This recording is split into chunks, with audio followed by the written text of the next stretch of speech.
Padre Rogerio, pues formalmente me presento, mi nombre es Luis Enrique del Semanario Católico El Visitante. Somos el semanario formal de la Conferencia Episcopal Puertorriqueña. Este año cumplimos 50 años de brindar información a todos los católicos. Nuestro periódico se distribuye todavía físicamente en todas las parroquias los domingos. Y tenemos la parte digital que, como todo el mundo de las comunicaciones, ha ido poco a poco evolucionando. También tenemos presencia tanto en redes sociales como en nuestra página web. Le agradezco grandemente la oportunidad que nos da para poder tener esta conversación. Quisiera comenzar, si le parece bien, con algunas preguntas de este conversatorio. San Alfonso María Ligorio, cuando fundó la orden, cuando comenzó, le fundó la orden para ir como decía el Papa Francisco, ir a las postrimerías, ir a los lugares remotos y atender a aquellas personas necesitadas. Hoy en día, la semana pasada, Papa León sacó una exhortación apostólica, Dillexit Est, donde vuelve y promueve el amor hacia los pobres. ¿Cómo ves que de cientos de años de fundación de la orden, hoy en día en ese contexto de la Iglesia general? Sí, yo pienso que gracias antes de todo por este momento, de esta oportunidad, y es una alegría estar aquí con ustedes en este vehículo de comunicación. Entonces, yo pienso que la congregación a lo largo del tiempo busca ser fiel al carisma, o sea, al carisma fundacional. Porque, o sea, Alfonso, para fundar la congregación, ha buscado hacer en su vida una traducción viva del Evangelio. Sí. Y mirando su contexto. Entonces, la congregación es fundada en un contexto de aquel tiempo para los más pobres y abandonados, que eran los llamados los pastores, los cabreros que estaban ahí cuidando de las ovejas, la gente sencilla, la gente que no tenía cultura.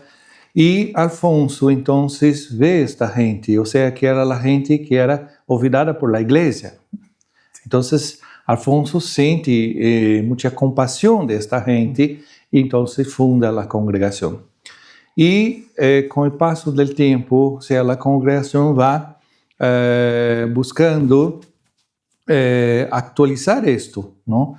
Y ahí tenemos los capítulos generales. Los capítulos generales es la reunión por excelencia sinodal de la congregación, donde vamos buscando, los capitulares buscan leer los señales de los tiempos y entonces se pregunta si la congregación continúa siendo fiel al carisma fundacional, o sea, que es el Evangelio. O sea, el Espíritu del Señor, nuestro texto fundante es este texto de Lucas 4, que está relacionado al libro de Isaías. El Espíritu del Señor está sobre mí porque me ha ungido para enviar la buena noticia a los abandonados. Y ahí hace las categorías ahí de abandonados. Y la exhortación apostólica para nosotros redentoristas es una grande provocación. La grande provocación de mantenernos fieles a este carisma y, o sea, primero es un recordatorio muy profundo de la misión de la iglesia, o sea, de la fidelidad al Evangelio, ¿no? de la opción que Jesús ha hecho por los pobres. Entonces, esto está ahí. Y como congregación, pienso que nos provoca a esta lectura de los tiempos actuales para que podamos responder con las categorías de nuestro tiempo a estes retos. Nosotros estamos aquí esta semana em um processo, vamos dizer, de las reuniões de metade sexênio, que é um processo de escuta. Nós tivemos o capítulo general em 2022, tivemos as decisões e agora algumas decisões já estão, já seguem seu curso, e outras que nós necessitamos profundizar para exatamente continuar nestes 3 anos hasta o próximo capítulo general. Gracias, Padre Rogerio. La semana pasada, continuando con temas de la Iglesia Universal, la semana pasada hubo un sínodo de la, perdóneme, sínodo de la sinodalidad, un encuentro, y Papa León se pronunció sobre la sinodalidad, cómo dentro de la orden de los redentoristas ven la sinodalidad y cómo continúa este elemento de transformación, poder decirlo así, quizás la palabra dentro. Sí, nuestras constituciones son muy, nos ayuda mucho en ese sentido porque trabaja mucho la cuestión de la subsidiariedad. Sí. Y esto, entonces, obviamente, por detrás de esto, nosotros entonces vamos buscando este espíritu de la sinodalidad. Y pienso que los capítulos generales, las asambleas provinciales, capítulos provinciales, son instancias las cuales nosotros ejercemos esta dimensión de sinodalidad, en el sentido de escuchar los cohermanos, escuchar también los laicos. Aquí estos días también tenemos representantes de los laicos, pero necesitamos, pienso, dar pasos más avanzados en esto, especialmente de escuchar más los laicos, trabajar más con ellos, etc. Pero pienso que en ese sentido la congregación hoy, y estamos como Consejo General, Gobierno General, buscando este diálogo con los diferentes grupos. Por ejemplo, yo hizo hasta el momento, por ejemplo, 56 reuniones online con diferentes grupos, formadores, formandos superiores, laicos, oblatos, obras sociales, etc. Entonces, la intención es esta, de dialogar y escuchar, de ofrecer también un mensaje para animarlos, los diferentes grupos en la congregación. Entonces, esto ahí estamos nesse sentido e penso que esta es la maneira também que vamos buscando ejercer esta dimensión de sinodalidad. Excelente. Padre Rogerio, buscando información me gusta siempre conocer un poquito en general de a quienes vamos a entrevistar. Pude encontrar información en el 2022 que comienza como superior general de los redentoristas. Hizo un llamado, nos habló sobre la digitalización. Hoy en día, a partir de la pandemia, pues el mundo que cambió y la digitalización o las redes fueron una pieza fundamental para mantener, por lo menos llevar el mensaje, continuar a las personas. A 5 años ya de la pandemia, ¿cómo ve la digitalización y la evangelización que llevan a cabo? Sí, yo fui elegido en 2022, yo estaba en el Consejo General precedente, ¿no? De 2016, 2022, y ahí entonces el capítulo me ha confiado esta misión. Y nosotros como Consejo General hemos vivido esta cuestión de la pandemia muy fuerte, porque el capítulo de Pattaya en 2016 nos han regalado 52 decisiones para poner en movimiento. Okay. Y medio a esto, o sea, la pandemia llegó. Sí. Y entonces todo lo que habíamos programado, entonces se cayó por tierra. Sí. Y lo que nos ayudó, por ejemplo, a continuar nuestra misión exactamente fue, bien, entonces vamos a empezar estas reuniones online, etc. Sí. Y poco a poco fuimos desarrollando esto, ¿no? Sí. Era muy primitivo, nosotros también no sabíamos manejar mucho y fuimos aprendiendo. Entonces fue para nosotros un proceso también de aprendizaje. Entiendo. Y entonces, o sea, yo después de mi elección, entonces dije, bien, yo voy, hoy el mundo que nosotros estamos es un mundo que es interconectado, digitalizado, todo. Y ahí entonces yo uso mucho los medios de comunicación, o sea, yo uso mucho la escrita sí. También, como también nosotros usamos para estos encuentros online. Y hoy, para mí, la evangelización pasa por ahí, ¿no? Y pienso que cada vez más esto va se tornando cada vez más sofisticado. Hoy está ahí la inteligencia artificial para nos dizer isto e já estamos incorporando isto. Sí. Eu, por exemplo, quero incorporar para o próximo capítulo a inteligência artificial como instrumento para nos ajudar a preparar o próximo capítulo. Eu já estou treinando um pouco isso, porque é um pouco minha área de trabalho, minha área de trabalho de especialização é tecnologia, de vigilância, estas coisas. Então, e agora, quando hecho o doutorado, não tinha a inteligência artificial. Então, aí está. E, então, para mim, é exatamente isto. Ou seja, nós estamos num momento muito importante. Sí. Que devemos usar estes instrumentais para a nossa evangelização e também ajudar a formar consciência sobre isso. Sim. Porque se de um lado nós temos uma ajuda muito grande, Sí.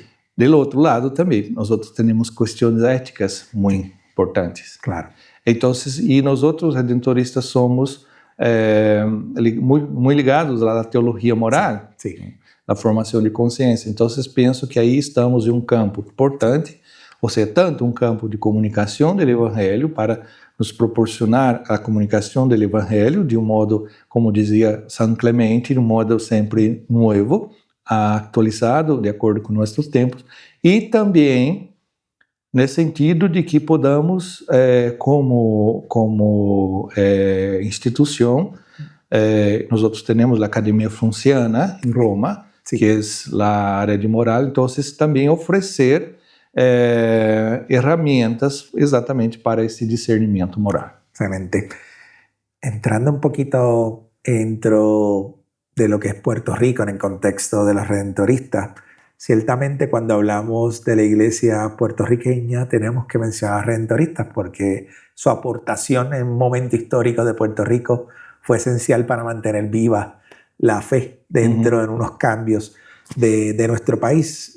Como nota al cárcel, mi abuelo me comentaba, yo soy natural de Mayagüez, me comentaba que cuando él era joven, iba a la iglesia, a la catedral en Mayagüez, el sacerdote redentorista llegaba a caballo y a veces se iba por las áreas en el caballo, dejándole saber una campana, dejándole saber a los jóvenes, a la comunidad que iba a comenzar la misa para que asistieran. Así que ciertamente esa presencia de los redentoristas en muchos municipios, pueblos de Puerto Rico, de esta isla, es muy querida. ¿Cómo ven los redentoristas a la provincia eclesiástica de Puerto Rico? ¿Cómo ven la misión de los redentoristas dentro de Puerto Rico? La província aqui de Perpétuo Socorro, América Latina, América Central e el Caribe, é uma província grande com 11 países e uma província que tem uma riqueza cultural muito forte.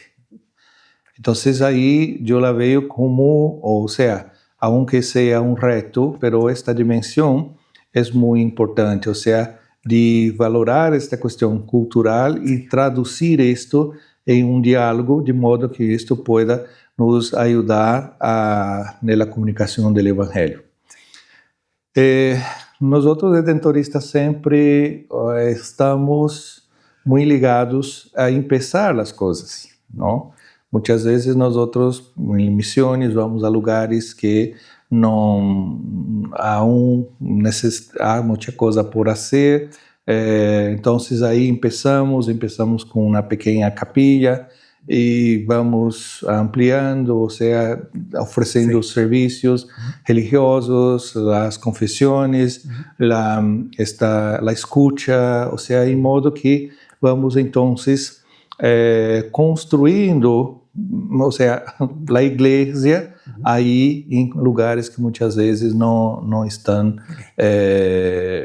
ou seja, a igreja não está. Então, penso aí esta importância nossa, como dizias, não? Aqui de Porto Rico, de começar este trabalho e a hora de continuar também em lugares que devemos estar, ou seja, em lugares que estão os mais pobres, os mais abandonados, onde quizás a igreja não pode ir, pero nós somos chamados aí, impulsados a seguir nesse caminho. Então, eu vejo uma província que tem muito a aportar, exatamente por la riqueza que traz aí a nível de los co-hermanos, com todas as culturas, com todos estos pensamientos y formación.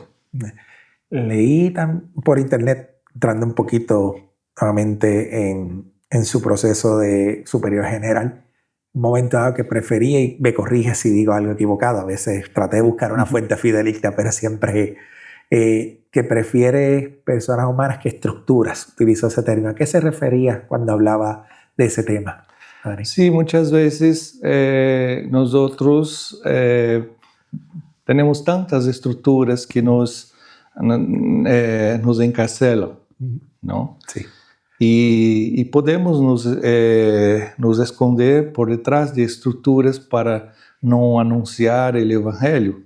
Não podemos dizer, não, eu estou muito bem aqui, acomodado, e então se quedar na zona de conforto. Então, quando eu dizia isto, ou seja, para mim, as pessoas, quando digo, são os co-hermanos, não? Os congregados, e as pessoas com as quais nós encontramos, que são nossos destinatários, os mais pobres e abandonados. Então, essa questão de uma congregação que não está tão preocupada com estruturas, não vamos fazer isto, vamos construir isto, pero construir relações,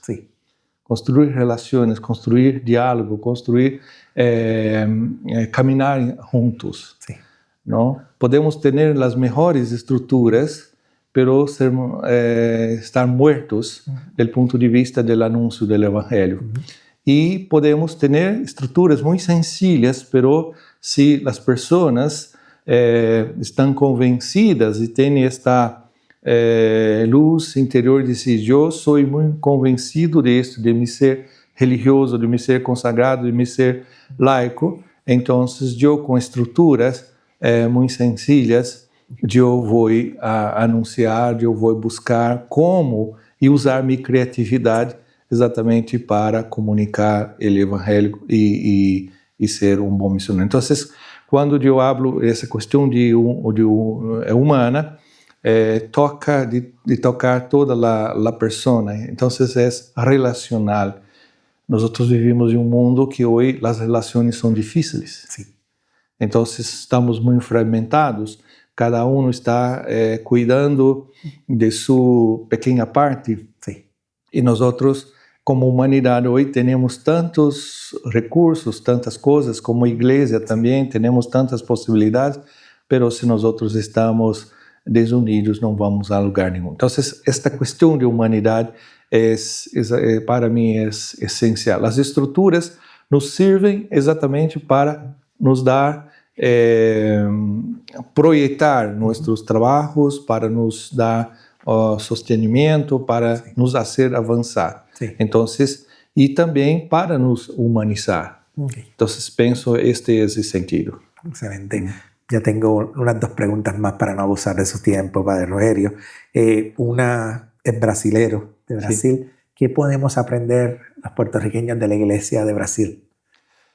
Eu penso que aí de Brasil nós temos personagens importantes na Igreja de Brasil que aportaram muito à Igreja Universal. Por exemplo, quando eu penso em Dom Helder Câmara, penso em Dom Aloysio Locharder e tantos outros assim que foram obispos, também tantos teólogos brasileiros que han contribuído muito ali no crescimento da Igreja, no fortalecimento da fé. Então, isto eu penso que temos, e também, por exemplo, o documento de Aparecida, que foi aí, Aparecida, ou seja, como onde todos estavam aí, não? Claro que o documento de Aparecida é uma expressão da Igreja latino-americana, mas penso que também a experiência de Aparecida enquanto lugar geográfico, lugar de experiência de fé das pessoas, esse também inspira. Então, eu penso que especialmente si podemos decir así, estamos no ano da esperança. Eu creio que se pode aprender também a dimensão da esperança. Amén. Amén. Mi última pregunta, Padre Rogerio. Me indicó que es la primera vez que está en Puerto Rico. ¿Qué le ha parecido Puerto Rico? Sí, la primera vez aquí en este lugar. Para mí me encanta a alegria das pessoas e também estar em lugar, estamos aqui nesta casa de retiro, Casa Cristo, lugar também de respirar, de parar. Eu tenho muitos viajes, então estes espaços assim também quando encontro é para mim oásis, para respirar também, para que eu pueda processar, elaborar minhas coisas internas também, porque, eu recebo todos os dias muitas informações de toda a situação da congregação, então, isto para mim também é respiro. Então, aqui, para mim, a alegria, a corrida de los co-hermanos, ¿no? Estar juntos, pensar na congregação juntos, e a gente, não tivemos estes dias encontrando com muitas pessoas de acá, esta alegria e calor humano, para mim é importante. Le agradezco, Padre Rogerio, este espacio que nos ha otorgado aquí a la Iglesia puertorriqueña de poder conocer un poquito más de usted como superior general de la Orden de los Redentoristas, y nos mantendremos unidos en oración para que su misión y evangelización pueda continuar llegando a los confines de la tierra. Muchísimas gracias, Padre Rogerio. Yo que agradezco. Muchas gracias a usted. Gracias.